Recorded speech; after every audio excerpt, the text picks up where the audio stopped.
Catequizando, tudo bem com vocês? Hoje vamos iniciar mais um encontro e hoje nós vamos aprender um pouquinho sobre a celebração da Santa Missa.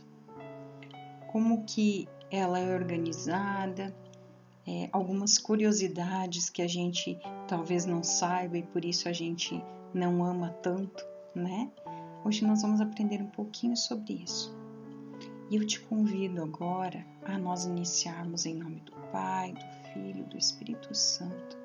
Amém. Feche um pouquinho os teus olhos. Pensa um pouquinho como que está o teu coração nessa preparação para a Crisma. Você está ansioso? Talvez não está pensando muito, mas é um momento que vai ser muito especial. A confirmação de que somos cristãos, a confirmação de que desejamos ser católicos, de que desejamos continuar no caminho de Jesus. E agora, nesse momento, eu te convido também a olhar para essa imagem de Jesus. O que significa essa imagem de Cristo para nós? É a base da nossa fé. Essa atitude que Jesus teve de aceitar todo esse sofrimento que ele passou, de se entregar por nós, pelos nossos pecados, para que a nossa vida seja melhor, para que a gente reconheça que Deus é verdadeiramente o nosso Pai, que Ele nos quer junto dEle. Jesus não veio aqui à toa neste mundo.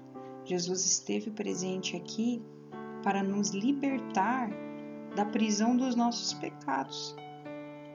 Aquilo que nos faz sofrer, Jesus veio nos consolar.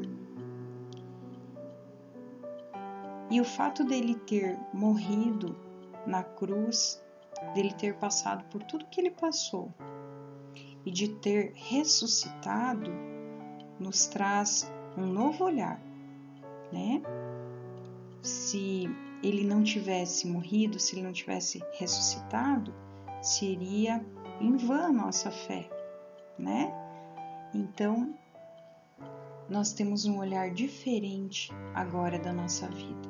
Nós queremos estar perto de Jesus, nós queremos amá-lo, nós queremos aprender com Ele, mas para aprender com Ele, para amá-lo, a gente deve conhecer.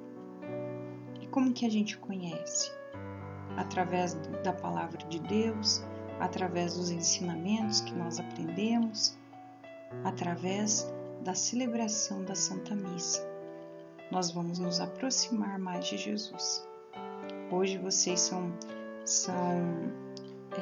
preparados para poder receber a comunhão e vocês têm esse encontro mais próximo ainda com Jesus. Então vamos aproveitar melhor esses momentos que nós podemos estar na presença dele. Bem, vamos iniciar então o nosso encontro? Então olha só uma curiosidade. Você sabia o que quer dizer a palavra missa?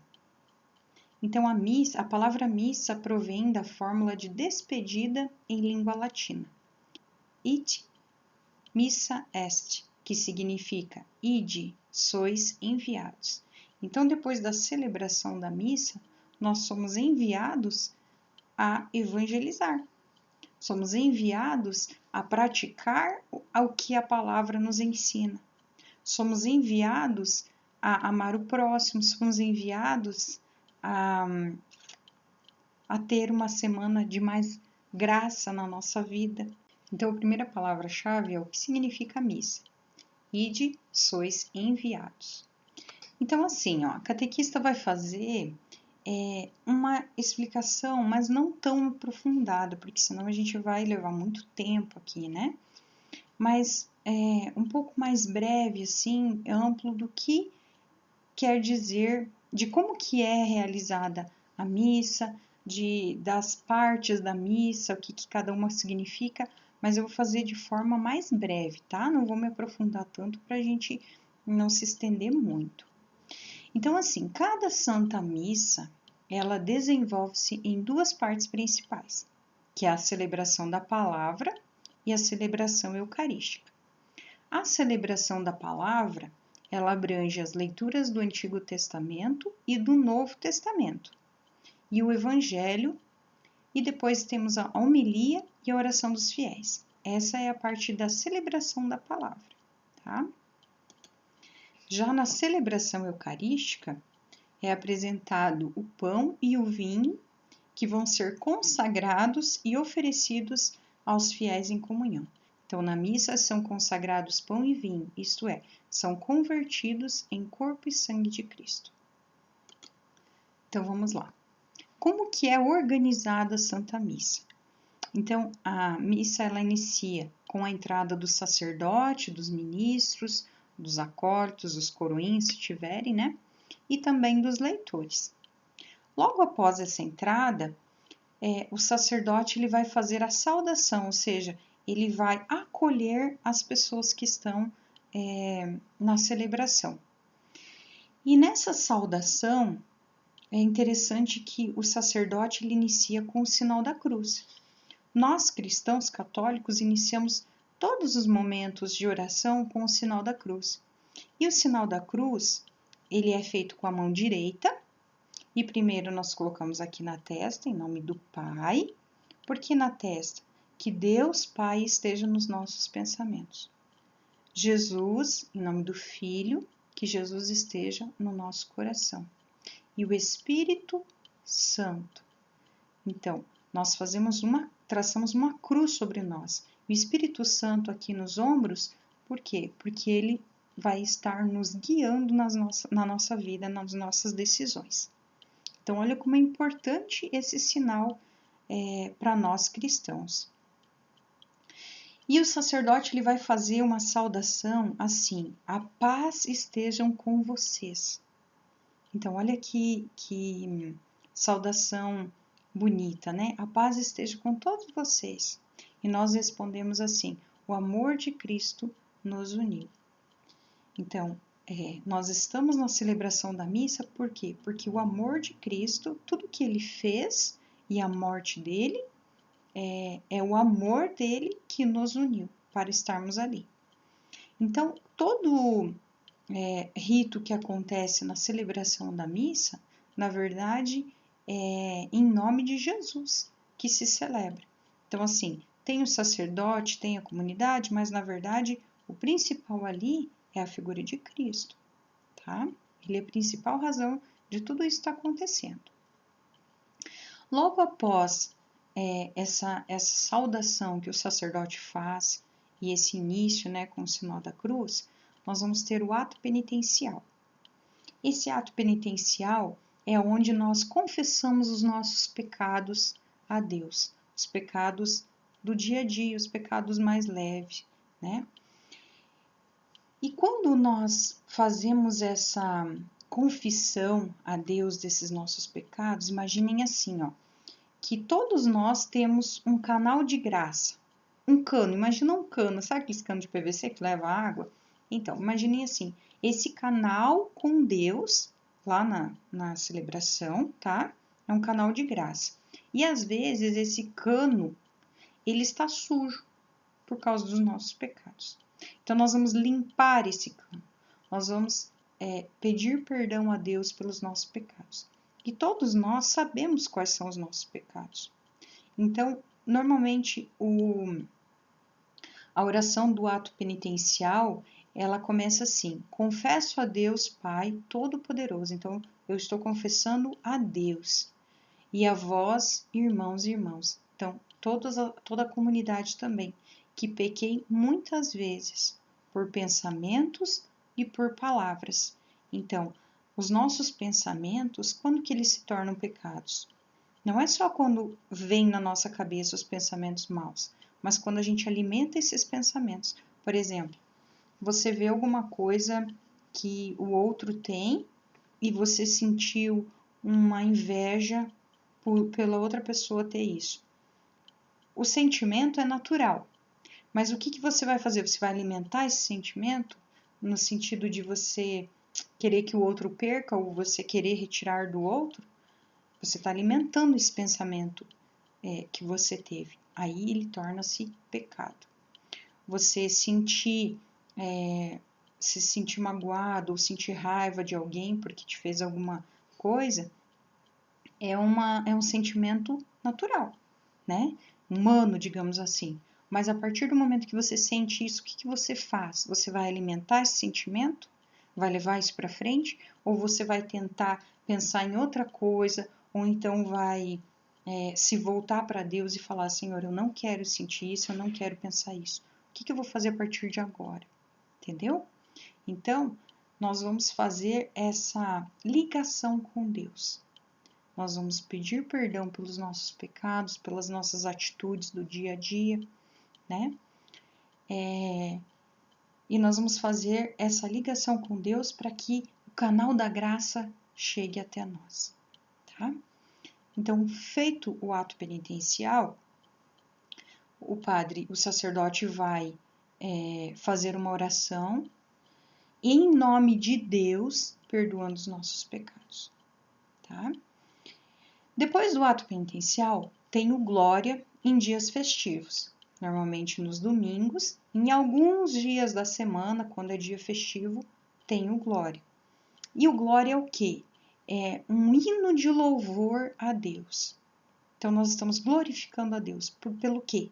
Pelo que a gente glorifica a Deus? Pela nossa vida, pelas graças recebidas, né? Então, é um momento de alegria, de louvar a Deus. Depois da oração do glória, que normalmente é cantado, né? Nós temos a oração da coleta, que é uma oração de intenção. Então, o padre ele vai falar, oremos. E aí vai ter um breve silêncio. Nesse momento, é o momento de você colocar a tua intenção. Por que você está naquela celebração ali na missa? Naquele momento. Qual a tua intenção? É para agradecer? É para pedir? É nesse momento que você vai fazer a tua intenção. Então, o padre vai fazer uma oração, que é uma oração dirigida a Deus, como forma de pedido, né? De intenção, de colocação. E aí, depois, vai ter as leituras. Então, tem a primeira leitura, que sempre é do Antigo Testamento. Depois tem o Salmo. Aí, depois vem a segunda leitura, que é do Novo Testamento. Em dias de semana, normalmente não tem a segunda leitura. Tem só a primeira leitura e o Salmo, e logo depois vem o Evangelho. Mas nos domingos, nós temos a primeira leitura, o Salmo, aí a segunda leitura, e depois vem a aclamação do Evangelho. Essa aclamação, ela também é um louvor, aleluia, né? Nós cantamos normalmente aleluia, porque é um louvor à palavra de Deus, a aclamação do Evangelho, é a palavra de Jesus, o Evangelho, né? Então, essas 3 leituras, na verdade essas 4 leituras, porque o Salmo também inclui, elas sempre têm uma ligação. Se você observar, uma está, digamos assim, uma está reafirmando o que a outra diz, tá? Sempre tem uma ligação na primeira leitura, com a segunda leitura, com o Salmo, com o Evangelho, para fechar aquele momento da palavra, tá? Logo após o Evangelho, o sacerdote ele faz a homilia. Essa homilia, ela é um chamado para que fiquemos atentos ao que Deus quer nos dizer, e normalmente o padre conduz também conselhos, como que nós devemos agir baseado na palavra de Deus, né? E ele faz esse comentário, essa homilia sobre a liturgia daquele dia. Depois, nós vamos professar a nossa fé com o credo, que na verdade também é o creio, né? A oração é do credo, mas nós iniciamos com o creio. Então, nós reafirmamos a nossa fé. Nós acreditamos em Deus, nós acreditamos em Jesus, nós acreditamos na ressurreição. Então, olha como é importante a gente saber o que a gente está professando, o que a gente está reafirmando na nossa fé. Então, creio na Igreja Católica, né? Católica Apostólica Romana. E depois que nós fazemos a nossa profissão de fé, reafirmando o que a gente acredita, nós temos a oração dos fiéis. E nessa oração dos fiéis é colocada intenção pelas famílias, pela igreja, pelos jovens. É uma oração assim, digamos que pelo mundo todo, só que dividido em algumas partes. Dependendo do que está se vivendo, que nem na época da campanha da fraternidade, é feito oração, pedidos a respeito do tema que é da campanha, né, voltado um pouquinho para a campanha. Então, esse é o momento da oração dos fiéis, tá? Então, aqui a gente fecha a primeira parte da celebração da missa, que é a celebração da palavra, tá? Então, agora nós vamos para a segunda parte da celebração, que é a celebração eucarística. Então, ela vai iniciar com a preparação dos dons, que é o pão e o vinho. Então, o sacerdote vai preparar o vinho, que vai se tornar o sangue de Cristo, e o pão, que vai se tornar o corpo de Cristo. Junto com essa preparação dos dons aqui, é feito também o ofertório da comunidade, onde nós vamos oferecer a nossa vida e também, como gesto concreto, oferecer os nossos dons a Deus. Depois vai vir a oração eucarística. Essa oração eucarística, ela vai abranger a oração pela igreja, pelas pessoas vivas, pelos mortos, e ela tem também dentro a oração do santo, né? É uma forma de louvar também que Deus é santo. Logo após vai ter os dons do pão e do vinho, que vão ser convertidos em corpo e sangue de Cristo. Então aqui vai acontecer a transformação, a transubstanciação, que é quando o pão se torna corpo de Cristo e o vinho se torna sangue de Cristo. É um momento ápice, né? Um momento mais especial da celebração da Santa Missa. E quando termina essas orações aqui, a oração eucarística, ela termina com a seguinte doxologia, que é uma oração assim: por Cristo, com Cristo e em Cristo. A vós, Deus Pai Todo-Poderoso, toda a honra e toda a glória, agora e para sempre. E toda a comunidade vai responder amém. E esse amém, ele deveria ser o amém mais forte. Por quê? Porque por Cristo que todos nós estamos ali.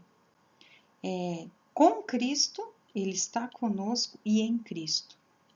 Porque Jesus está realmente presente na Eucaristia. Toda a honra e toda a glória. Então, tudo que é feito, essa memória que é feito, ela é feita em honra a Jesus, em memória dele. Então, toda a honra e toda a glória, agora e para sempre. E daí todos nós, toda a comunidade responde amém. Depois, para dar continuidade a essa oração eucarística, nós vamos rezar a oração do Pai Nosso, que é a oração que Jesus nos ensinou. Então, a gente reza o Pai Nosso, logo após vem a oração pela paz. Detalhe, aqui na oração do Pai Nosso, quando nós rezamos na celebração da missa, a gente não responde amém depois do Pai Nosso. Por quê? Porque essa oração do Pai Nosso que ela vai iniciar, depois vai ter oração pela paz e depois nós vamos responder amém. Então é depois que vai terminar. Então na celebração da missa a gente reza o Pai Nosso, nesse momento aqui não responde o amém, tá? Depois vai ter a oração pela paz no mundo. Depois vai ter o Agnus Dei, que é o Cordeiro de Deus. Depois nós vamos falar um pouquinho sobre isso. E então, o sacerdote vai nos convidar para esse banquete, para essa festa, na verdade, né? E quando o sacerdote levanta a Eucaristia, ele fala assim: Eis o Cordeiro de Deus. Então, esse é Jesus, o Cordeiro de Deus. O que ele faz? Tira todo o pecado do mundo. É por isso que ele morreu por nós, para tirar o pecado do mundo. E o que nós respondemos? Senhor, eu não sou digno de que entreis em minha morada, mas dizei uma palavra e serei salvo. E então você abre o teu coração para receber Jesus. E você vai ao encontro de Jesus na Santa Comunhão. Você vai receber Jesus em corpo presente na Eucaristia. Logo após a comunhão, nós temos uma oração pós-comunhão. Essa oração nada mais é do que uma ação de graças por tudo que Deus faz na nossa vida. Digamos assim, estamos fechando com chave de ouro. Louvor a Deus. E depois que é feito essa oração pós-comunhão, o sacerdote vai dar a bênção final. Muitas pessoas, às vezes, por causa de horário, né? Porque às vezes não aguentam ficar todo o tempo da missa, acabam saindo rapidinho e acabam não recebendo essa bênção final. E a missa, ela inicia com o sinal da cruz, né? E ela termina com o sinal da cruz. Então, nós devemos sempre esperar essa bênção aqui do sacerdote. E quando ele vai dar a bênção final, ele também fala uma mensagem de envio, né? Ide em paz e que o Senhor te acompanhe. Então, olha aqui que momento que nós temos na celebração da missa. Porque o sacerdote fala, mas ele fala em nome de quem? De Jesus. Ide em paz e que o Senhor te acompanhe. E nós respondemos, graças a Deus, né? E assim a gente sai mais feliz do que a gente chegou, porque a gente teve um encontro com Deus. Então, essa é como que é organizada a celebração da Santa Missa, tá? Então, aqui, só para ficar mais fixado, o que é a transubstanciação? É quando o pão e o vinho são mudados no corpo e no sangue de Cristo, mediante a ação de quem? Do Espírito Santo, tá? Então, não é mágica, não é magia. É o Espírito Santo que, através do sacerdote, consagrando o pão e o vinho, vão se tornar o sangue e o corpo de Cristo, tá? Então, através das palavras da consagração, Jesus Cristo está realmente presente, ainda que de forma invisível, porque nós não conseguimos observar a olho nu, né? Então, ainda que de forma invisível e oculta naquilo que parece ser pão e vinho. Mas acredite, Jesus está realmente presente na Eucaristia. A segunda palavra-chave, vocês vão colocar o que significa a transubstanciação, que a catequista falou, tá? E olha só, já teve vários milagres eucarísticos, é que a catequista citou apenas alguns, tá?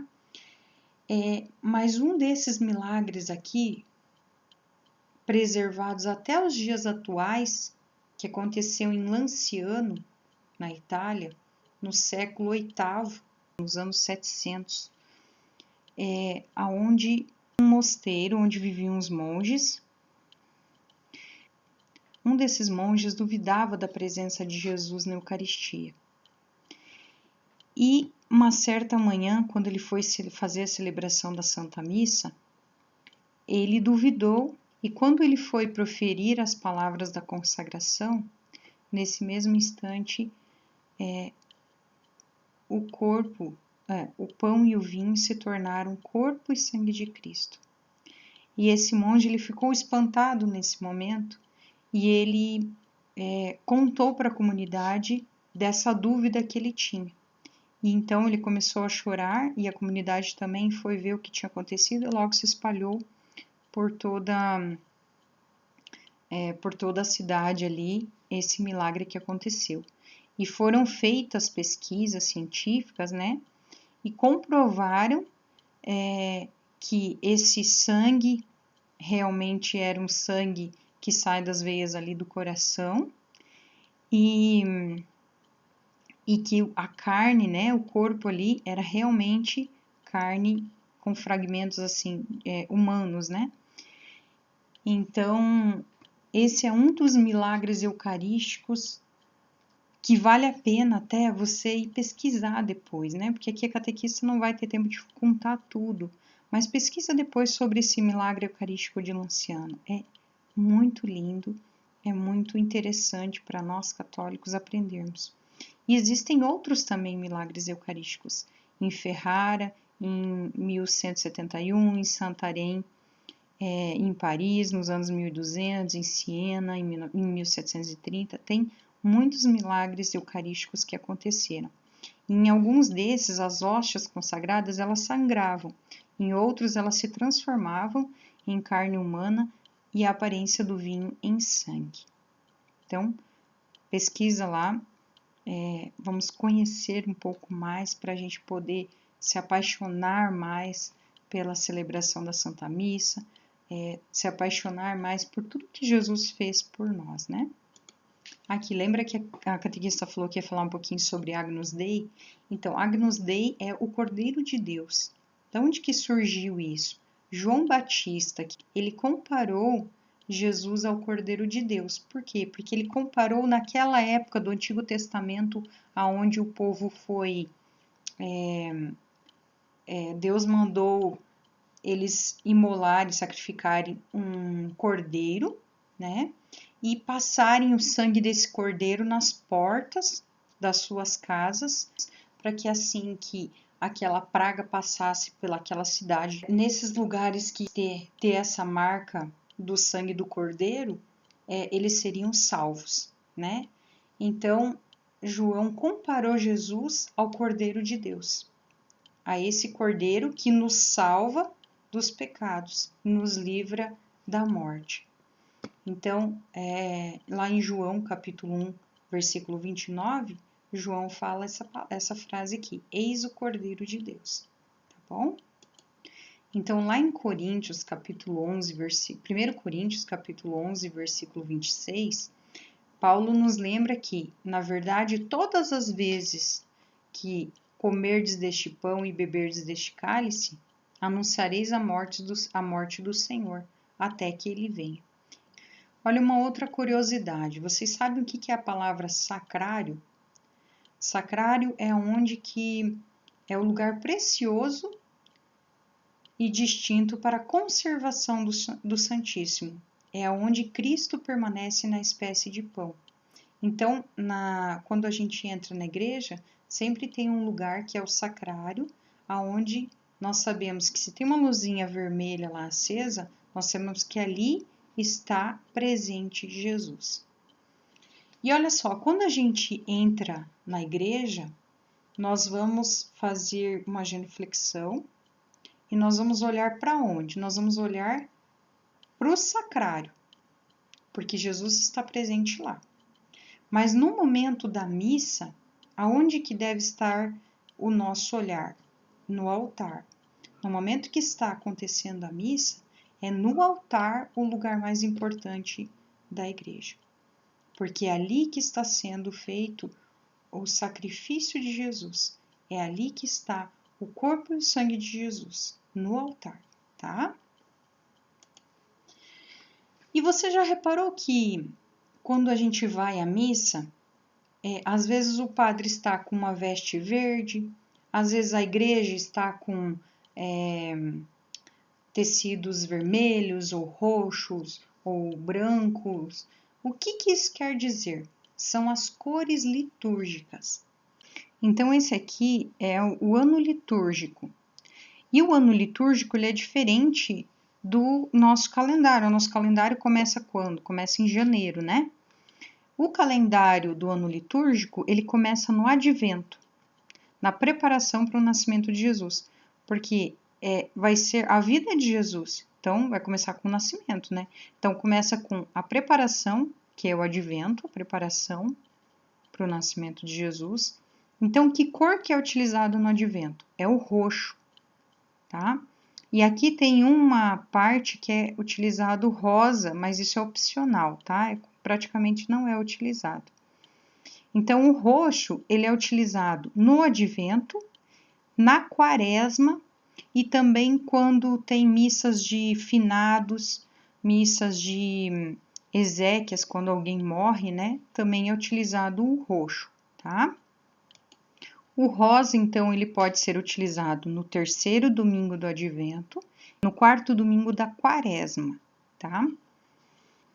Então, o branco ele é utilizado nas celebrações aqui do Natal, é utilizado na celebração da Páscoa, é utilizado na celebração da Quinta-feira Santa, onde lembra que nós temos a celebração da Ceia do Senhor, tem a missa que também é feito o lava-pés, né?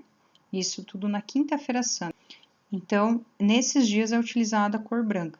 Também é utilizado quando é festa de santos, na época aqui da Páscoa, todos os domingos do tempo pascal, também é utilizada a cor branca. Em festa de Nossa Senhora, também é utilizado a cor branca.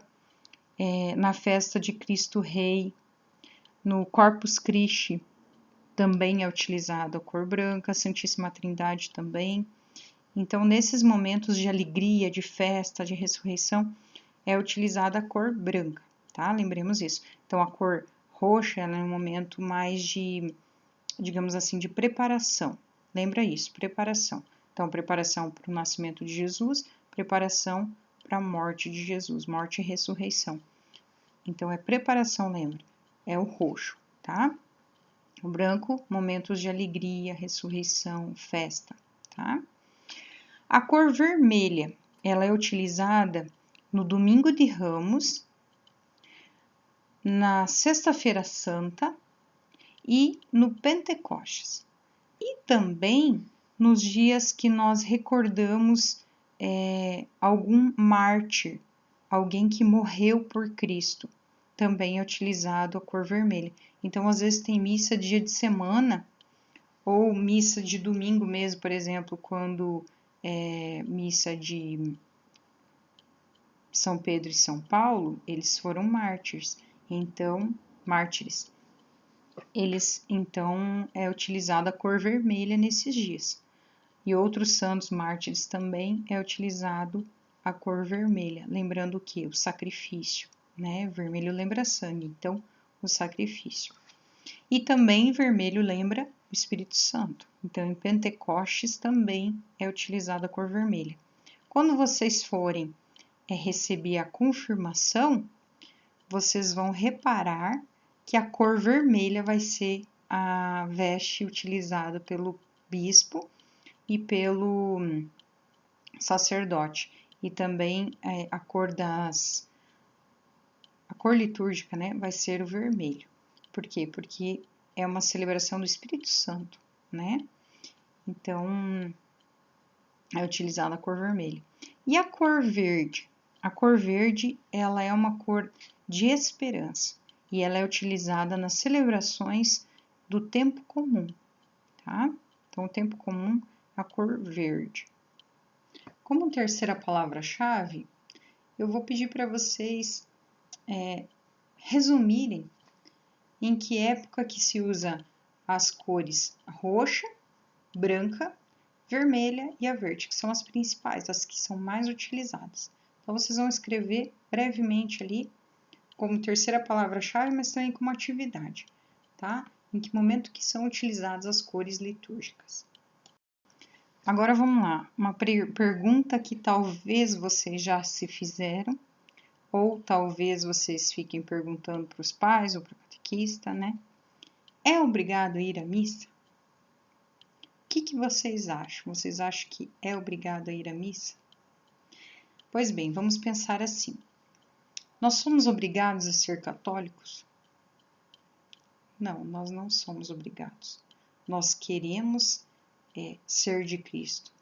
Nós estamos seguindo os passos dos nossos pais? Sim, né? Eu também, quando iniciei a minha vida cristã católica, eu iniciei porque meus pais me conduziram. Mas agora, por exemplo, vocês estão confirmando que vocês desejam continuar sendo católicos. Então, vocês não estão sendo obrigados. É uma opção. A partir do momento que nós escolhemos o que nós devemos, o que nós queremos fazer, que caminho nós devemos seguir, nós devemos então seguir esse caminho. Concordam? Então, assim, dizer que é obrigado a ir à missa seria o mesmo que, por exemplo, você perguntar assim para uma pessoa que está apaixonada pelo namorado ou pelo marido, se é obrigado a beijar ele ou ela, né?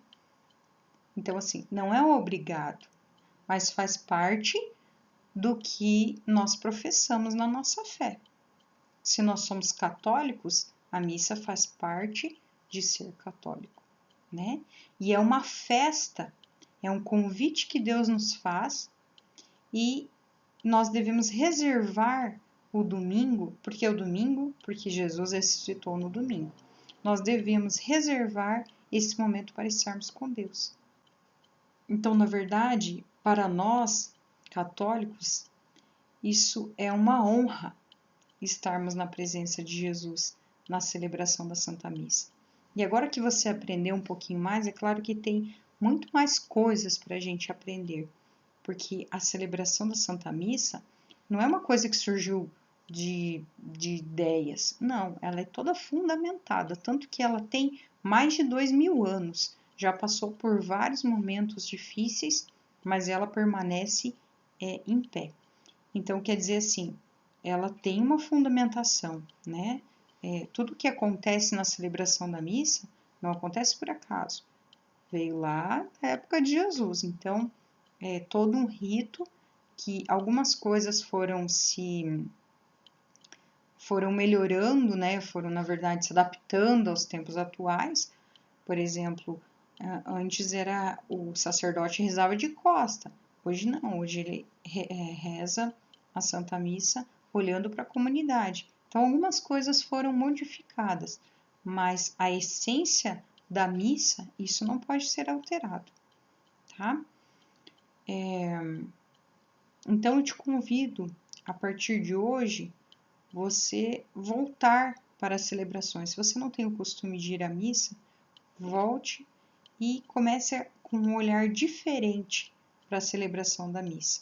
Agora que você sabe o que significa cada coisa, participe com mais fervor. Ouça a palavra, a homilia, tenta trazer isso para a sua vida. Como que você pode se tornar uma pessoa melhor através da palavra de Deus na tua vida. E receba Jesus na Eucaristia com o teu coração preparado. Não vá à missa de qualquer maneira. Vai preparado. Se você cometeu algum pecado que é considerado um pecado grave, procure um padre, se confesse, limpa esse teu coração e vá ao encontro de Jesus, tá? Outra coisa, às vezes a gente pensa assim, hoje eu briguei com alguém, hoje eu tô nervoso, então eu não vou na missa. É nesse momento que nós devemos ir, principalmente quando tem alguma coisa nos incomodando, porque é nesse momento que às vezes a gente precisa ouvir o que Deus tem para nós, tá?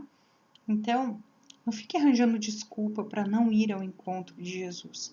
Jesus está presente e ele te faz um convite todos os domingos venha celebrar comigo, né?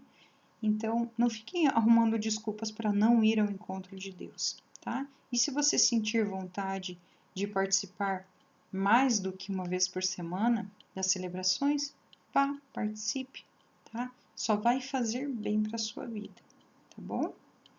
Então, eu vou deixar duas dicas para vocês. A primeira é pesquise sobre os milagres eucarísticos, tá? Quanto mais a gente conhece, mais a gente ama o que a gente faz, tá?